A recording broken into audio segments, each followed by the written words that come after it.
ilaalin la ilaalinayo sharafta dumarka muslimiinta ah ayaa loo diyaariyey kumanaan kun oo ciidan ah. Aniga ayaa ah khaliifka muslimiinta, anigaana ah hogaamiyahooda, anigaana mas'uul ka ah ilaalintooda. Waa qayb ka mid ah ereyada uu isticmaalay hogaamiyihii dowladda Cabbaasiyiinta al-Muctasim billaah.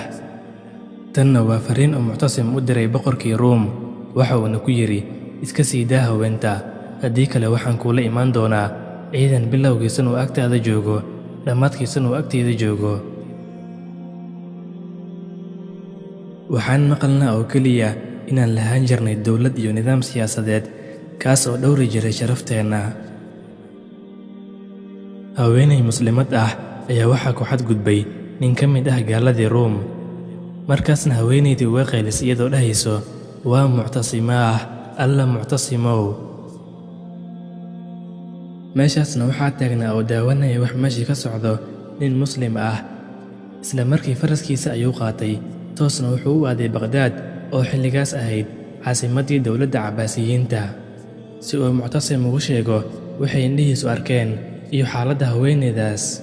Muctasim billaah markii uu dhageystay warkii loo waday ayuu fariin u diray amiirka Camuuriya. Camuuriyana waa meesha lagu dhibaateeyey haweeneyda muslimadda ahayd.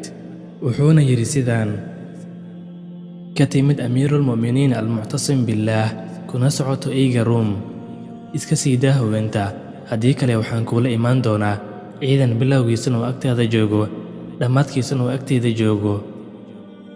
Boqorkii Ruumna wuxuu ku soo jawaabay fariin digniin ah.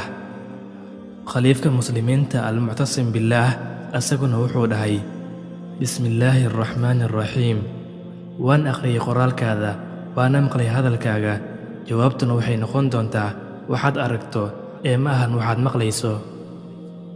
Gaaladana way ogaan doonaan ciddii iska leh ciribta wanaagsan. Gaalkii Ruumna wuxuu ku soo jawaabay, samee waxaad awooddo samayntiisa. Maalmo yar kadibna waxaa yimid Muctasim oo hogaaminayo kumanaan libaaxyo ah, kuwaas oo u ooman dhiigga Ruum, rabana inay burburiyaan cadowga Islaamka, difaacaanna sharafta dumarka muslimiinta ah. Ciidankii muslimiintana waxay furteen Camuuriya. Markii uu dhammaaday dagaalka ayaa loo wacay ninkii u soo sheegay Muctasim waxa lagu sameeyey haweeneyda muslimadda ahayd. Muctasim ayaa ka dalbaday inuu geeyo meesha ay ku xiran tahay haweeneydaas. Wuxuuna u geeyey iyadii ninkii dharbaaxay ee Ruumiga ahaa, oo ay markaas u ahayd addoommad. Gabadhiina waa la xoreeyey.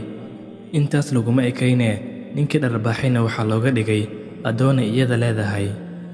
Kadib Muctasim ayaa gabadhii weydiiyey su'aal caan ah, wuxuuna ku yidhi, Muctasim ma ka jawaabay wicitaankaagii?